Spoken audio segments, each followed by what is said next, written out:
Yo, what's good everyone? My name is Alex and welcome back to another street photography POV video. I want to thank Viltrox by partnering with me and making this video possible. For this photo walk, I'll be using the Viltrox 85mm f1.8 version 2 paired with the Sony A7iii. If you aren't familiar, Viltrox makes a ton of high quality lenses at a great price point. And in my testing, most of the lenses usually have great character as well, so I'm really excited to test out this 85. We will be walking around New York City from day to night to test out this lens and see how it performs in backlit situations, golden hour, low light, and even some night photography.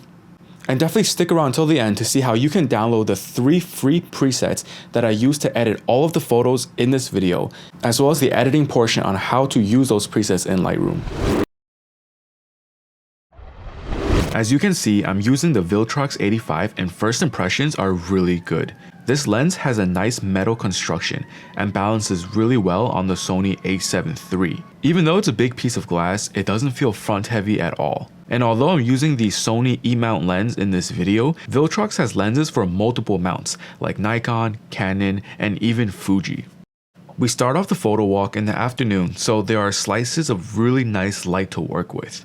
At the end of the block, I spot this kid and his dad about to cross the street, so I position myself to capture them as they step into the light. And this was such a great shot to start off this photo walk.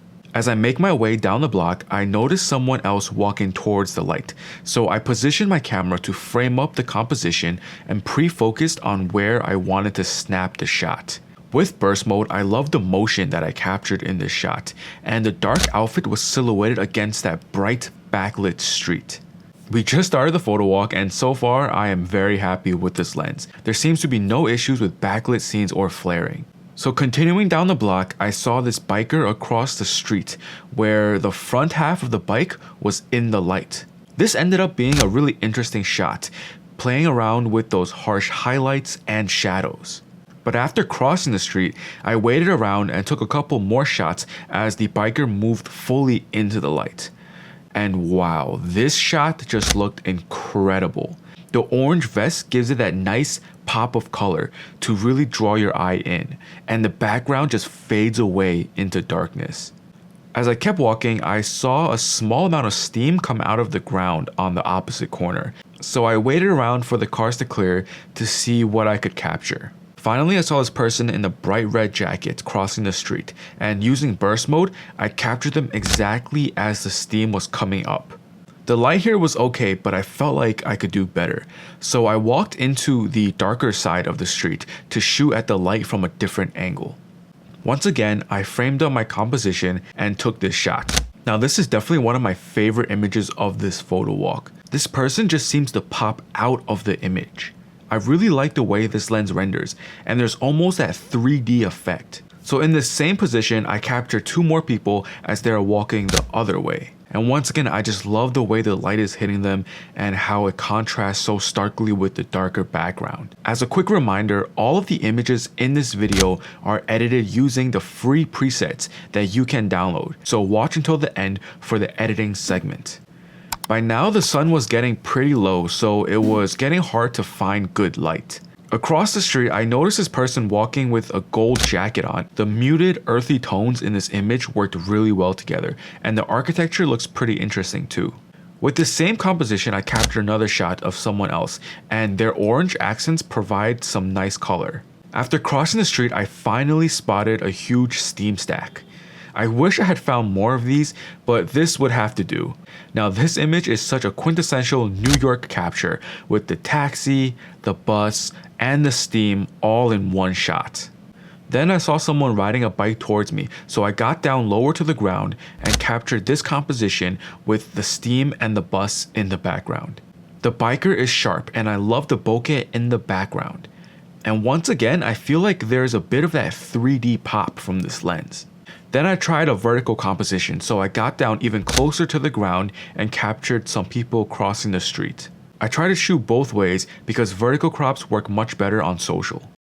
Okay, so at this point, I moved closer to the steam stack and I saw this person waiting to cross the street. I wanted to create this composition where they're standing next to the street sign and the steam stack. The person's blue cap matches the blue signs and the blue on the bus. And for this shot, there is definitely that New York storytelling aspect to it. And the idea here is to try and capture people as they walk under it. It was getting darker and unfortunately there wasn't any dramatic light. So the person's dark outfit blended in too much with the background. The next person I saw had a bright pink jacket, which helped stand out. So I like this shot a lot better.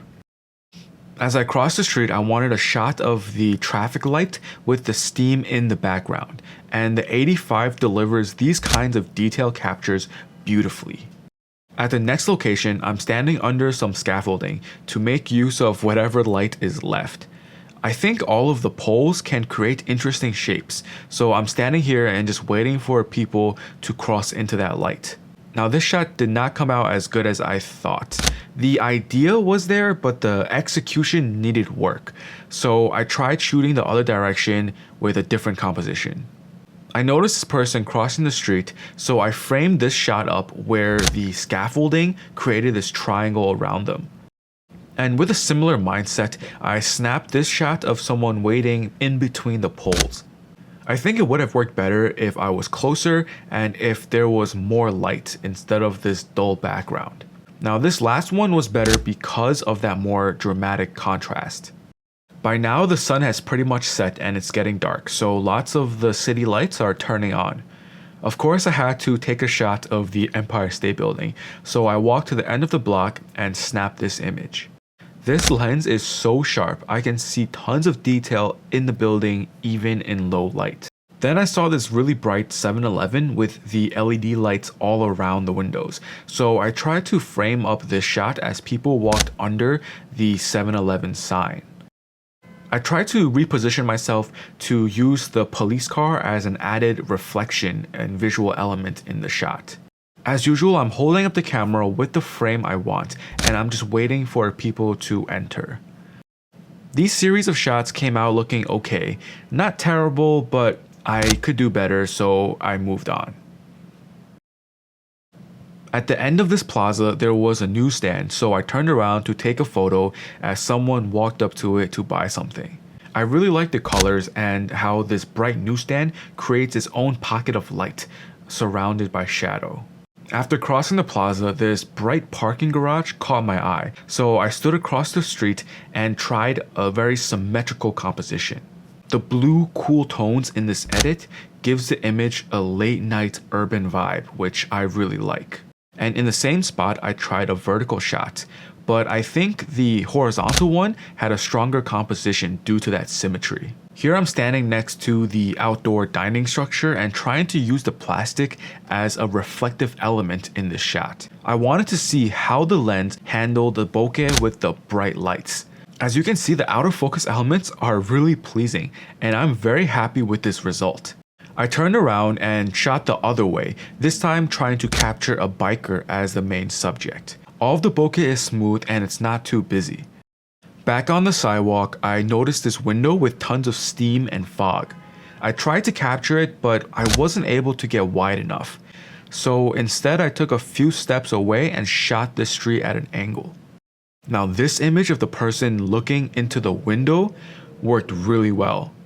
I love the rule of thirds here, and there's definitely a story to be told. Moving past the shop, the warm light coming out of this red awning caught my eye. It looks so good with the nice warm light hitting the side of the subject. Then as he went inside, I captured this shot, and this frame also worked really well because the right half is blue and dark, while the left half is red and warm. And I really like the vibes of this shot with the guy in the long coat. For the last location of this photo walk, I spotted this extremely bright billboard at street level. It was flashing a bunch of different colors, and I thought it could make for some pretty dramatic shots. Two people were playing with a dog, and they were positioned right in front of this billboard. It could not have been any better. The dog was running around, and the people were laughing and yelling. I love capturing authentic moments like these, and it's what makes street photography so much fun. Alright, now let's jump into Lightroom and edit some of these example photos with the free presets. This first shot was one of my favorites from the photo walk, and zooming in reveals a ton of detail in the hat and the jacket. Just look at how sharp this lens is. And not only that, but the out of focus background also looks really smooth and it's not distracting at all. For this photo, I'm going to start with the street light preset because there's a lot of harsh light in the shot. Keep in mind that presets are just a base to start off the edit. So after applying the preset, you still have to adjust some of the settings to make it your own style. For this specific image, I feel like the highlights are a bit hot, so I'm just moving that slider to the left to bring some of that detail back. Alright, now let's look at the before and after. You can see that the changes are subtle, but there's a slight blue hue in the shadows, and it contrasts really nicely with that warm light. This next example isn't a keeper or anything, but it's a great shot to show the flare resistance of this lens. The sun is overhead and to the right, just out of frame. I'm not even using the lens hood here. Once again, you can see tons of detail when you zoom in. All of the furs on the hood, the texture of the hat, and the detail in his hair. I don't see any flaring, and there's only a slight loss of contrast throughout the frame. The bokeh also looks pretty good for a medium distance shot like this. Once again, let's apply the street light preset to this one. Right off the bat, it is way too warm, so the first thing I'm doing is adjusting that white balance slider to cool down the image. Then after adjusting a couple of global sliders, we can compare the before and after. The difference is very subtle here because it's mostly a test for the flare resistance, but zooming in you can see that the edited photo has a bit more contrast and punch to the shot. Now let's try editing a photo without light, where the entire image is kind of flat, like this one. So for this photo, I am using the Street Dark preset, because there is no light. And immediately you can see a huge improvement where this preset brings out more contrast and colors, especially in those warm tones. As usual, I'm just making some more global adjustments to make the image to my style. These are all really small changes, but overall, using presets can really speed up your editing process. Once again, looking at the before and after, you can see the shadows now have a subtle blue tint and the highlights are warmer. This is a pretty common technique, and when used subtly, it can just make an overall more pleasing image. Here's one more example with an underexposed shot. This shot looks really dark, but it's actually easily recoverable with the amount of dynamic range in the A7 III files. As soon as I apply the Street Dark preset, you can see a drastic improvement in the shot. The colors are richer, the shadows have been lifted, and you can actually see their faces now. Comparing the before and after, this shot went from a bland, underexposed throwaway shot to a nice and vibrant keeper. Now we covered two presets for daytime street shooting, so this third preset is called Street Night, and it's perfect for those urban night scenes with lots of LEDs and bright lights. So applying the presets to this shot changes the feel dramatically. Obviously it's way too warm, but just adjusting that color temperature slider brings it back to a balanced photo. And after looking at the before and after, you can really see how this preset emphasizes those urban tones. As I was editing this shot, I was once again blown away by how sharp this lens is, especially for the price. You can see the threads on this guy's beanie and all of the individual hairs. And taking a look at the bokeh, the highlights are nice and smooth. Really nice rendering here. As you can see, applying that Street Night preset helps shift the tones to give it that cinematic vibe. This image looks so cool, and I really do like those teal and oranges.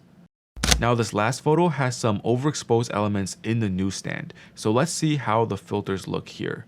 It's obviously way overexposed, but the first thing I want to change is to make this entire image cooler. I really like the blue tones, so I'm just going to keep adjusting the white balance to emphasize that. Then I'm bringing down the exposure and highlights just so the newsstand isn't so blown out. The before and after shots are completely different, and I just love how editing can change the whole look of the shot in just a few clicks. If you like the way those presets look, you can download them for free from the link in my description. So once again, big thanks to Viltrox for partnering with me on this video and making this possible. And if you do use these presets, I would love to see your photos, so definitely tag me on Instagram. So I shot with this lens for a couple of hours, and overall I am very impressed with the performance. It's super sharp and the bokeh is nice and creamy as well. Autofocus was fast and I was able to lock focus even in low light and backlit scenarios. So I would highly recommend this lens for anyone looking for an 85mm on a budget. If you found this valuable or entertaining, definitely give this video a thumbs up. And if you want to support my channel, please subscribe. Thank you so much for watching and I'll see you next time.